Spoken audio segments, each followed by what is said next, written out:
Ngayon, inaatake raw tayo nung pare, ang pangalan daw natin, iba-iba, nagkaiba-iba. Eh, kung di ba naman, panggagago lang nung pare yun, eto yun mga kapatid. Iglesia ng Diyos kay Kristo Jesus sa panahon ni kapatid na Perez. Haligit suhay ng katotohanan. Nung mamatay si kapatid na Perez, nagbasa ako ng iba-ibang salin ng Biblia. Hindi naman pala haligit suhay Ang dapat pala haligit saligan. Yun ang nakalagay sa Greek language Bible. Yung hedrayuma, ang kahulugan nun, sa figuratively speaking, hedrayuma means basis and ground. We do not take it on the physical. Hedrayuma, physically, literally, is support or suhay. But, hindi mo naman dapat kunin yun na physical kasi yung bahay na tinutukoy, hindi naman physical na bahay, kundi spiritual na bahay, yung iglesia. So you take it the figurative way. And that is the ground, the basis. Naunawa ko yun. Sabi ko sa mga kapatid, yung haligi at suhay, mali. Ang talagang dapat, haligit saligan. Kasi kung suhay, yung hidrayuma, lalabas, pinapakahuluganan mo physically. Hindi naman physical yung bahay ng Diyos na tinutukoy na haligit suhay ng katotohanan. Yung bahay ng Diyos ay hindi physical na bahay, hindi literal na bahay, spiritual na bahay yan, yung iglesia. So, hindi mo dapat kunin yung physical meaning. Dapat mong kunin yung figurative meaning, which means basis or ground. Kaya sa English, ang pagkakatranslate, the pillar and ground of the truth. Kasi, binago ko yun sa Abda Perez. Pero iglesia pa rin ng Diyos ang paniniwala ko. Yun lang descriptive clause na pillar and ground of truth, ang binago ko yung haligit suhay, ginawa kong haligit saligan. Atas yun ng pagkaalam sa katotohanan, pagkaunawa. Ngayon, nung walang hiyain ng mga grupo ng mga babae, yung samahan nating panahon ng kapatid na Perez, umalis ako ron. Nagrehistro ako ng haligi at suhay ng haligi at saligan. Ginawa naman ng mga babae, idinimanda naman tayo sa securities. Pareho raw. Sabi ko, paano pareho? Kayo haligit suhay, kami naman haligit saligan. Bawal daw yun sa batas. Nagrehistro ako ng iglesia pa rin ng Diyos. Di naman ako nawawala dun sa Hindi ako nawawala dun sa linya ng katotohanan, awa ng Diyos Ang paniniwala ko, ang iglesia sa Biblia, iglesia ng Diyos. Yan pa doktungan mo lang kung ano-ano pang mga descriptive adjective. The same thing is, the fact and the truth is that the church in the Bible is the church of God. Ito ang iglesia ng Diyos. Hanggang dinimanda tayo, pati sa Supreme Court, nakuha nila ang impluensya ng Supreme Court, kaya ako sinasabing na-impluensya ng Supreme Court. Unang-una, mga kapatid, binabawalan tayong gumamit ng iglesia ng Diyos. Yung iba sa Pilipinas, hindi binabawalan. Ang daming iglesia ng Diyos dyan. Mahigit 20. Iglesia ng Diyos ni Peralta, Iglesia ng Diyos ni Ora, Iglesia ng Diyos na kung sino-sino. Bakit sa lahat ng Iglesia ng Diyos sa Pilipinas, tayo lang ang binabawalan ng Supreme Court gumamit ng Iglesia ng Diyos kay Kristo Jesus? Tayo ang binabawalan. Kasi nga, nagreklamo yung grupo ng mga babae na tiyempong ang kanila namang abogado yung Perez. Yung Perez naman, kaya naman tayo'y hindi pinaburan ng Supreme Court kasi yung Perez noon ang Secretary of Justice na abogado ng kalaban natin. maiisip mo na malakas sila. Dahil nasa gobyerno yung abogado nila, yung Perez eh. Ang nangyari, yung Perez na yun, yung Hernando Perez ng Batangas, naging Secretary of Justice yan eh, ni Gloria Arroyo eh, di ba? Ay noong panahon na yun magdidesisyon ng Supreme Court. Kaya malakas yung ating kaaway. Ang balita ko pa nga, tumulong yung mga manalo para tayo huwag paboran ng Supreme Court eh. Ngayon, ang iniaatake sa atin, ang pangalan daw natin nagkaiba-iba dahil daw natalo tayo sa korte. Kung halimbawa tanggapin natin totoo sandali, natalo tayo sa korte. Dahil malakas yung ating kaaway. Pagaya ni Cristo, natalo sa korte ni Pilato, natalo sa korte ni Caiphas. Malakas yung kaaway eh. Nawawala ba yung katotohanan? Ang iglesia ng Diyos ang nasa Biblia, nawala ba yun? Yung mga ipinangangaral ko ang dahil iglesia ng Diyos eh. Ngayon, nung pagbawalan tayo ng paggamit ng iglesia ng Diyos kay Cristo Jesus, ginawa ko in English ko.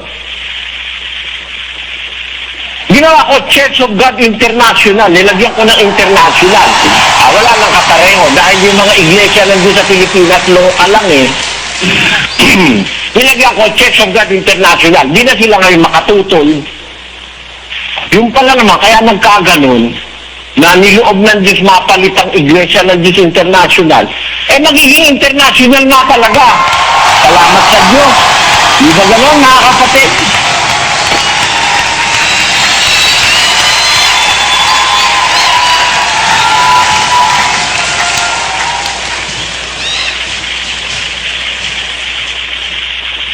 Ngayon, ang iniaatake sa atin ng ating mga kaway, yung daw pangalan natin, nagkaiba-iba. Nagkaiba-iba ba? Hindi. Ang paniniwala ko, iglesia ng Diyos, hindi naman nawawala yun sa lahat ng inirehistro natin eh. Nagkarehistro-histro tayo ng iba-ibang panahon. Nandun pa rin yung katotohanan na iglesia ng Diyos ang nasa Biblia. Hindi ko binabago yun. Kaya lang tayo nagre-rehistro nakapagrehistro ng iba-ibang pangalan. Yung iglesia ng Diyos kasi nga, ipinagbawal na gamitin natin. Pero yun ang nasa Biblia. Awa ng Diyos, nagtagumpay tayong magamit yun eh. Kaya lang sa English. Ganyan sa Pilipinas eh, mga kapatid. Sa Pilipinas, sabihin mo sa television yung vagina. Payag ang MTRTV. Tagalogin mo, papagalitan kanilang gwardiya. May kagagahan din eh. Di ba? Pag sinabi mo sa English, sa television, sinabi mo yung penis. Payag sila eh. Dahil English. Tagalogin mo yung penis. Ano sa Tagalog yun, Brad Mill? Putotoy po, karaniwang tawag.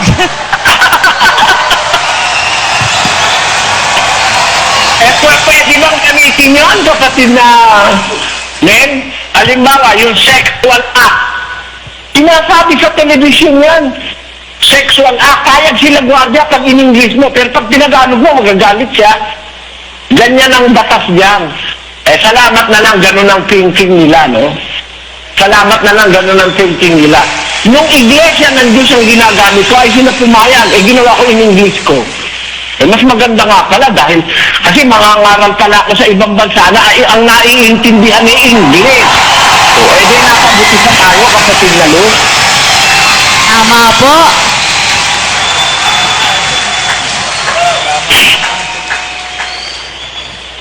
Ngayon, sa hulang nasa Biblia, sabi ng Diyos, mapisa ng lahat na bansa. Lahat! Hinahakol ng Diyos. Lahat ng bansa, yes! Magpresenta kayo, lahat ng bansa. Magpulong ang mga bayan. Sino sa gitna nilang makakapagpahayag nito at makapagpapakita sa amin ng mga dating bagay? Sino? Wala. Pilipinas lang ang nakapagpakita ng dating bagay.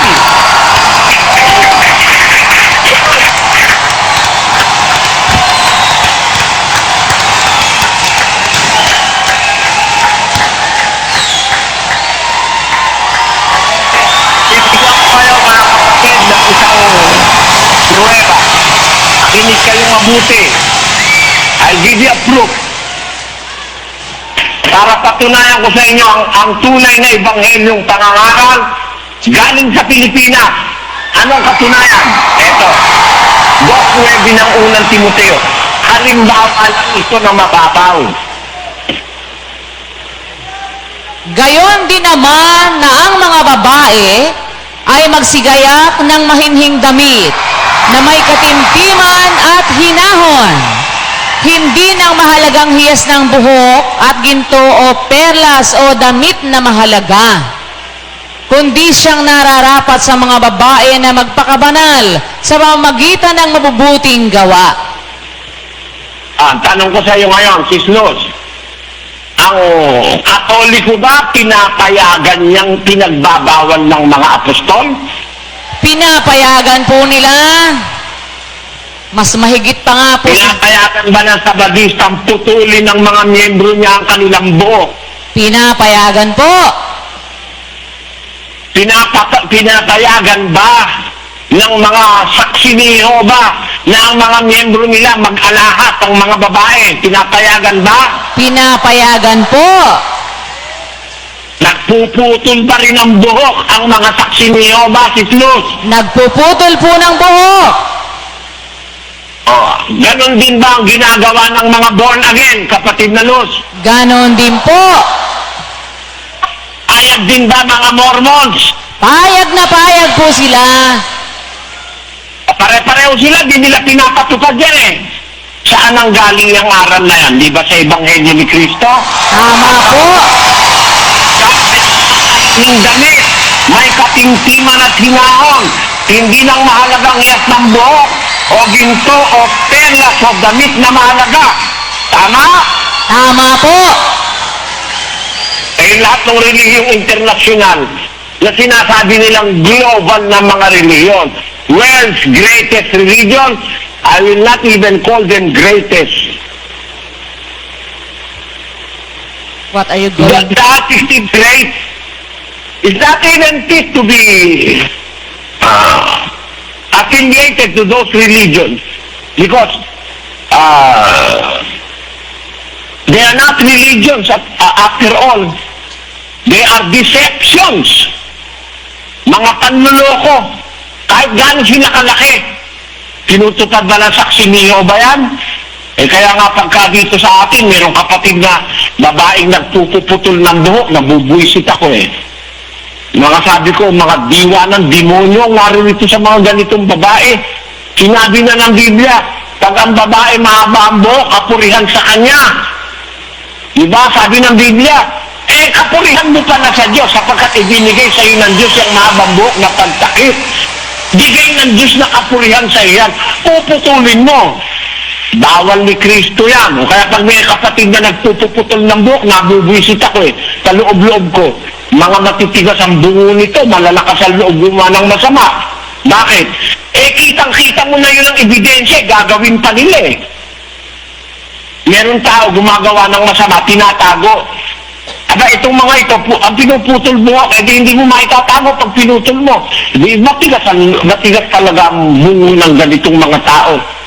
Kaya ako, mga kapatid na babaeng ganyan, nasusuklam ang loob ko sa ganyang mga tao eh. Bakit?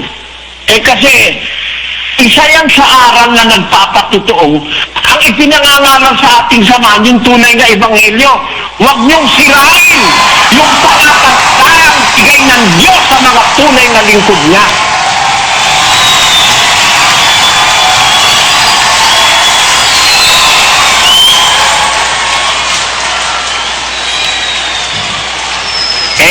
Dahil religion sa mundo, di naman tinuturo yan, tinuturo natin na yan eh. Di ba lahat ng religion, pagka may pera, tinatanggap? Tama? Tama po.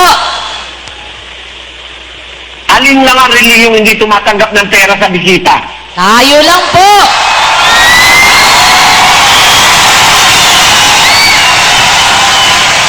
Eh lahat yan, pati iglesia ni Manalo eh. Ang bisita eh, tinatapatan ng kahon eh. Talagang alam na alam mong walang malay sa tunay na ebanghelyo eh. Ang tunay na ebanghelyo kasi, Hindi ang wika kami, hindi sila kumuha ng anuman sa mga intil o sa hindi ka panampalataya. Maraming punto, mga kapatid, na nagpapaiba sa atin sa lalong maraming malalaking mga relihiyon. Para mang-angkin pa sila ngayon na sila tunay na relihiyon. Wala naman sa kanila yung aral ng Ebanghelyo totoo na kumpleto. Kapal na lang ng pagmumukayan. Kaya sabi raw nung pare, paano totoo yan tayo lang ni Soriano yan, iba-iba pangalan. Tingnan nga natin yung Katoliko kung ano ang pangalan. Basahin mo nga si Luz kung ano ang pangalan ng Katoliko, na Iglesia ng Katoliko. Basahin natin yung kanilang Discourses on the Apostles' Creed. Sige po, pakilagay natin yung Discourses on the Apostles' Creed by Reverend Clement H. Kroc, page 191. The name Roman Catholic came into use officially and offensively in Great Britain in the days of Queen Elizabeth. It is used by members of the established Church of England. In 1870, at the Vatican Council, the name Roman Catholic Church was proposed, but it was rejected. The bishops assembled unanimously decided upon the official name, the Holy Catholic Apostolic Roman Church. Kailan nagkaroon ng official name ang Iglesia Katolika, kapatid na Luz? Noon lang pong 1870. Mas matanda pa pala ang official name ng Pilipinas kaysa sa Katoliko Totoo po.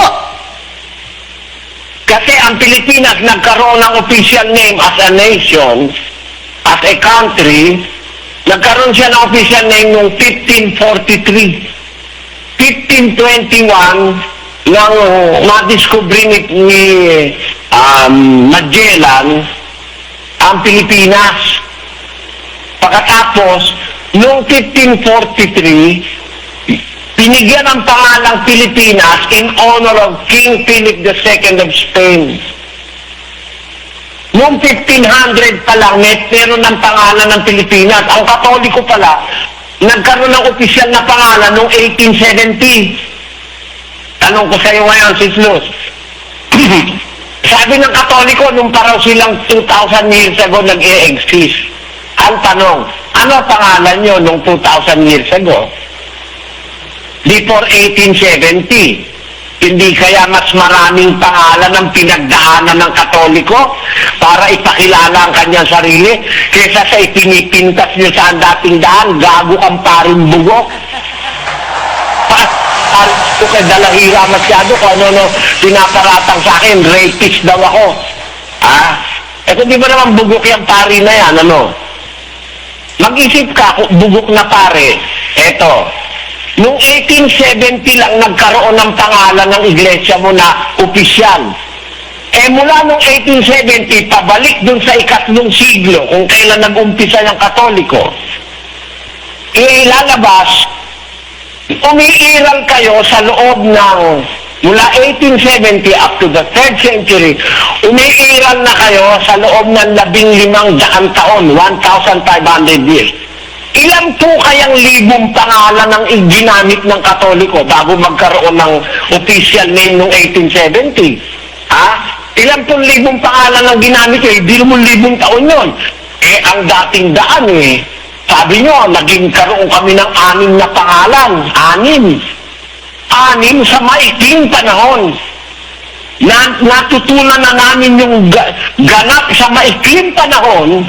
Wala pang 30 taon, natutunan namin yung ganap na pangalan sa Biblia. Then natupad sa amin yung hula 29-24 ng Isaias. Sila namang nangamamali sa diwa ay darating sa pagkaunawa at silang mga mapag-upasala ay mga tututo ng aral. Biro mo, sa loob ng 30 taon, natutunan namin yung talagang tamang-tamang aral na yung pangalang tamang-tama sa Biblia, natutunan namin 30 taon lang. Kayo, 1,500 taon. 1,500 years, saka lang kayo nagkaroon ng opisyal na pangalan. Mali pa! O yan ba kayo nang mamiminta sa atin, mga kapatid, yung pari na yan? Malaking gago yung pari na yan eh. Hamunin yung diskusyon, lalabanan ko yan. Kaya yung sa Hong Kong, lalaban ako ng diskusyon sa kanya. O kaya sa Singapore, o kaya sa Amerika. Ha?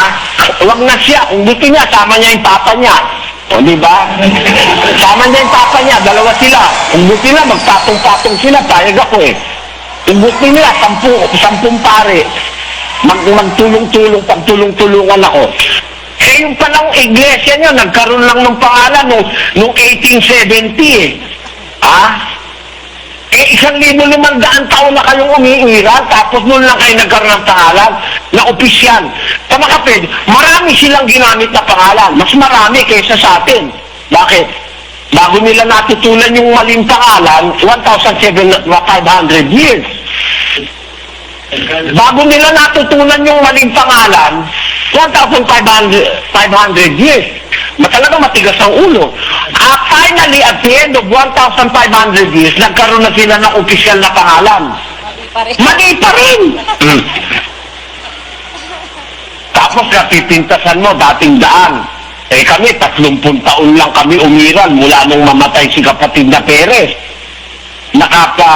Naipakilala na namin ang aming sarili sa pangalang appropriate sa Biblia, Church of God International. Wala raw sa Biblia yung Church of God International. Kundi ka ba naman bobo? O paano mo sasabihin, wala sa Biblia yung Church of God International? Eh, Church of God, sabi, Church of God sa Corinto, Church of God sa Thessalonica, Church of God sa Roma, Church of God sa Efeso, Church of God sa Samaria, Church of God sa Judea, Church of God. Eh, anong tawag mo nun? Hindi mo naman pwede sabihin, pagka nagsasalita ka, mga kapatid, ang pinangangaral nating iglesia ay iglesia ng Diyos sa Corinto, sa Samaria, sa Efeso, sa Galacia, sa Thessalonica, sa Amerika. Para hindi ka mahirapan, kung hindi ka tanga, sasabihin mo na lang, Church of God International. Di ba ganon? Tama po! Ala, bobo lang yung pare. Magsasabi wala sa Biblia yan. Nasa Biblia nga yan eh. Yung essence ng Church of God International, nasa Bible yun. Ngayon, ang dapat tignan ng Iglesia Katolika, nung pari pala, yung paring bugok, ang dapat nung tignan, paring bugok, eh ganito, tignan mo, sa loob ng 1,500 years, pag-aralan mo ang history nyo.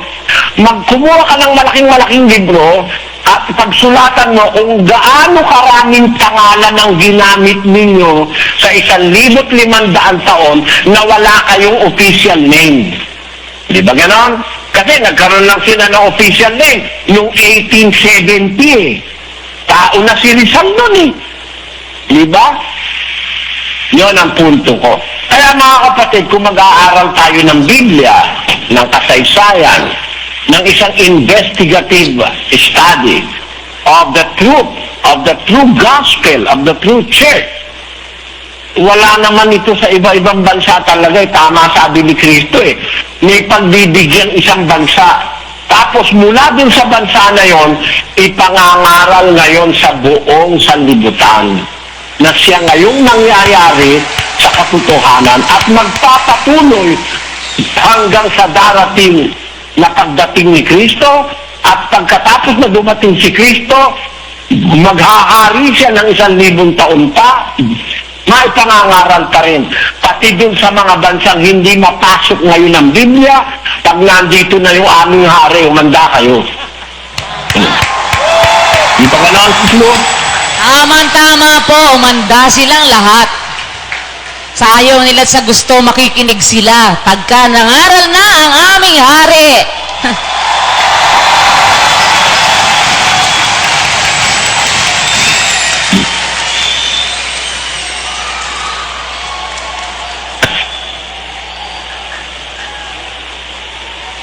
Brad Eli, may isa lang akong tanong po, kung pwede.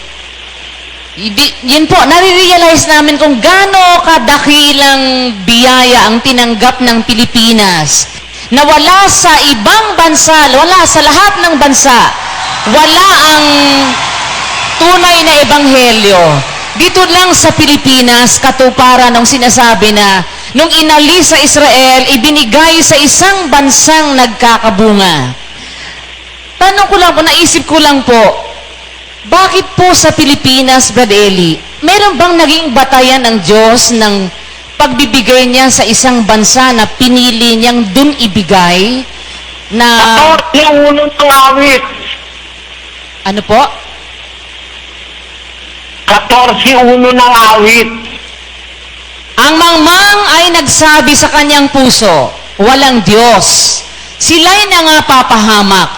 Sila'y nagsigawa ng kasuklam-suklam na mga gawa. Walang gumagawa ng mabuti. Tinutunghan ng Panginoon ang mga anak ng mga tao mula sa langit upang tingnan kung may sino mang nakakaunawa na hinahanap ng Diyos. Diyos. Amen.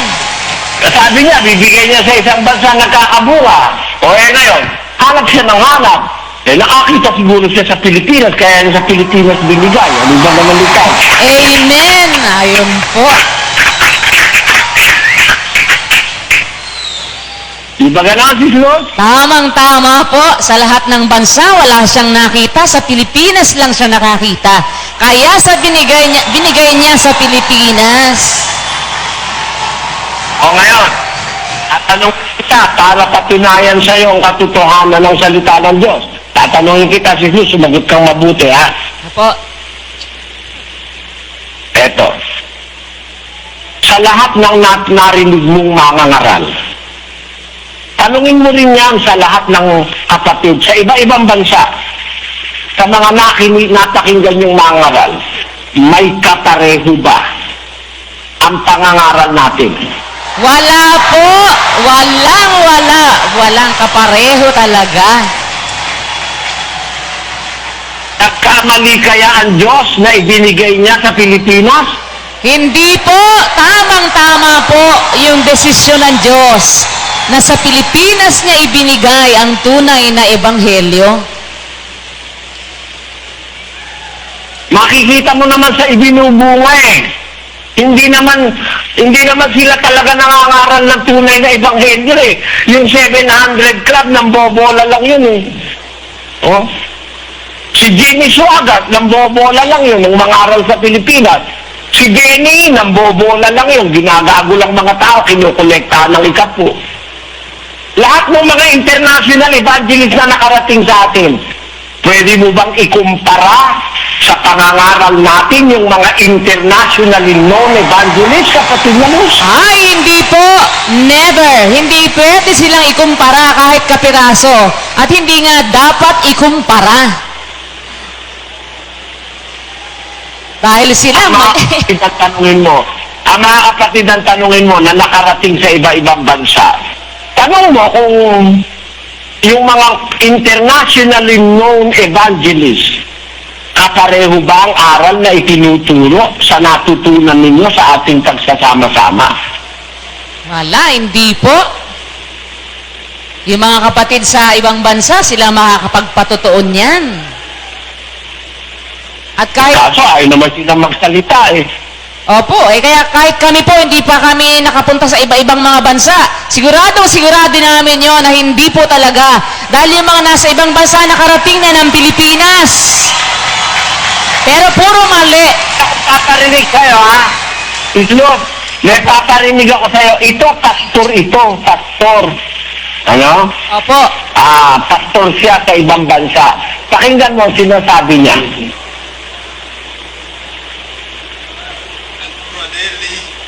How I wish you are close to me, I'll give you a big hug. You are truly my brother. Much has been said. I am convinced that you are truly my brother. You are truly sent by God. And I pray that the Lord will keep anointing you, keep giving you the illumination and revelation to the Word of God. Is very scarce these days. And then for the Philippines and the people you are stepping your foot upon their soil, how I wish they will realize that a man who is truly called by God is in their neighborhood. It's unfortunate, even our Lord, when he was on planet Earth, his own brethren did not accept him. But Brother Eli, I will encourage you, even if you are not accepted by those who ought to have identified the miracle the Lord has done in your life, do not worry. Remember the Master. I am sold. You bought me wholesale. This thing, in fact, I don't know. I am happy. May the Lord again keep empowering you. I love you, Brother Eli. You are my brother. May the Lord bless you. We have met all for this reason, and even your family will need this.